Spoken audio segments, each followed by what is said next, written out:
हम हिंदू धर्म को उतना न्याय नहीं दे पा रहे हैं। पश्चिमी उत्तर प्रदेश में आकर लगता मानो ये मिनी पाकिस्तान है, ऐसा लगता है। तो अब हमें मुखर होना है, हम ऐसा नहीं होने देंगे, जो कुछ हो जाए। मेरठ में एक कार्यक्रम के दौरान जगत गुरु रामभद्राचार्य ने पश्चिमी उत्तर प्रदेश को मिनी पाकिस्तान बताया, जिस पर बहस तेज हो गई है। श्री कृष्ण जन्मभूमि केस के याचिकाकर्ता दिनेश फलाहारी ने इसे सत्य करार देते हुए कहा कि पूरा भारत मिनी पाकिस्तान बनने की ओर है। महामंडलेश्वर रामदास, अंतर्राष्ट्रीय प्रचारक प्रिया किशोरी और मीरा किशोरी ने भी समर्थन करते हुए कहा कि सनातन धर्म में महिलाओं को देवी माना जाता है, जबकि अन्य धर्मों में उनकी दुर्गति होती है।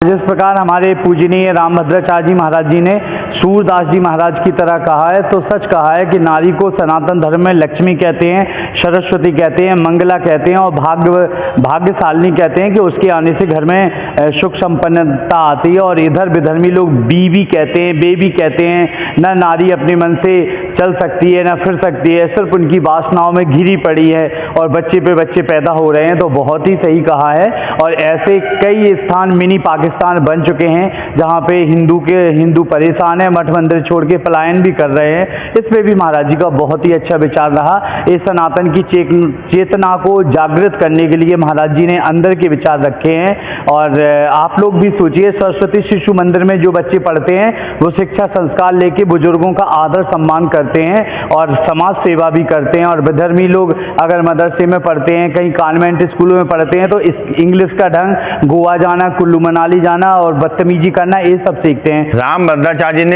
सही कहा है। हमारे धर्म में तो महिलाओं को देवी का रूप दिया जाता है और अन्य धर्मों में बच्चे पैदा करने की मशीन बना दी गई हैं, उनकी दुर्गति कर दी गई हैं। और उनका कहना है कि बच्चों को कॉन्वेंट स्कूल में नहीं पढ़ाएं, अच्छी बात है, गुरुकुल में पढ़ाएं, सरस्वती स्कूल में पढ़ाएं, वहाँ पर उनको संस्कार मिलते हैं। और पश्चिमी उत्तर प्रदेश तो वास्तव में मिनी पाकिस्तान बन चुका है। इनकी जनसंख्या वहाँ पर बहुत भारी बढ़ चुकी है। यदि जनसंख्या नियंत्रण कानून नहीं आया तो पूरा हिंदुस्तान मिनी पाकिस्तान बन जाएगा।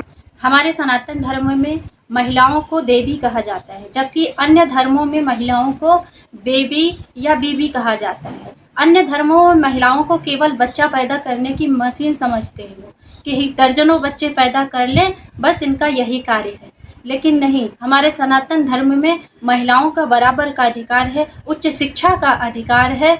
हम सब सरकार से यही मांग कर रहे हैं कि महिलाओं को उच्च शिक्षा मिले, प्राप्त हो और उनको आरक्षण मिले। और आप यही हमारे देश में कुछ मुस्लिमें इतने हावी हो रहे हैं कि हमारे भारत देश में रह रहे हैं। आप पश्चिम उत्तर प्रदेश में जाकर के देखिए तो जनसंख्या इतनी बढ़ गई है मुस्लिमों की कि वह मिनी पाकिस्तान कहलाने लगा है, मिनी पाकिस्तान हो गया है। तो हमारी सरकार से यही मांग है कि महिलाओं को आरक्षण मिले। और यही बात परम पूज्य श्रद्धेय श्री तुलसी पीठाधीश्वर जगत गुरु श्री रामभद्राचार्य जी महाराज जी ने अपने मंच के माध्यम से कही है। और हम सब भी इस बात का महाराज जी का पूर्ण समर्थन करते। रामभद्राचार्य जी महाराज के बयान का मैं समर्थन करती हूँ। रामभद्राचार्य जी महाराज ने जो कहा है सत्य कहा है। हमारे सनातन में स्त्री को देवी दुर्गा माना जाता है और उस देवी दुर्गा मान करके स्त्री की पूजा की जाती है। अन्य धर्मों की तरह हमारा धर्म नहीं है। कई धर्मों में तो स्त्रियों को, अन्य धर्म में तो स्त्री को भोग वस्तु माना जाता है और बच्चा पैदा करने की मशीन माना जाता है। लेकिन हमारे सनातन में देवी दुर्गा मान करके पूजा की जाती है। हमारे तो वर्ष आरंभ होने से पहले ही, सबसे पहले वर्ष आरंभ होते ही सबसे पहले 9 देवियों की पूजा की जाती है। इसलिए हमारा हिंदू धर्म सर्वश्रेष्ठ है। और जो उन्होंने कहा है कि बच्चों को सरस्वती शिशु मंदिरों में पढ़ाइए, मैं कहती हूँ कि हर जगह गुरुकुल का निर्माण होना चाहिए। हर देश में, हर प्रदेश में एक गुरुकुल होना चाहिए और गुरुकुल में सभी प्रकार के सनातनी धर्मों का की पढ़ाई होनी चाहिए। और बच्चों को सरस्वती शिशु मंदिर वाले स्कूलों में पढ़ाइए। और ये जो मिनी पाकिस्तान बनाया हुआ है पश्चिम भारत, उस तरीके की ही आबादी हो जाएगी। अगर जनसंख्या नियंत्रण कानून नहीं बना तो जनसंख्या नियंत्रण कानून होना चाहिए। और संत शिरोमणि श्री रामभद्राचार्य जी महाराज ने कहा कि पश्चिम यूपी मिनी पाकिस्तान बनने की कगार पर है। देखिए, महाराज जी ने जो कहा वह उचित है, लेकिन उन्होंने थोड़ा सा कम कहा। पश्चिम यूपी की बात न करें पूरे भारतवर्ष की बात करें कि 1947 में हम आज़ाद हुए थे और 2047 में पुनः गुलामी की ओर हम जा रहे हैं, इसमें कोई संशय नहीं है। यदि आज हमारे राज्य सरकारों ने, केंद्र सरकारों ने इस विषय पर गहन चिंतन नहीं किया तो निश्चित रूप से भविष्य अंधकार में है। दूसरी बात, माताओं को, महिलाओं को 33% आरक्षण मिलना चाहिए। एक बात समझ लीजिए कि प्रलय और पालन शिक्षक की और माँ की गोद में खेलते हैं।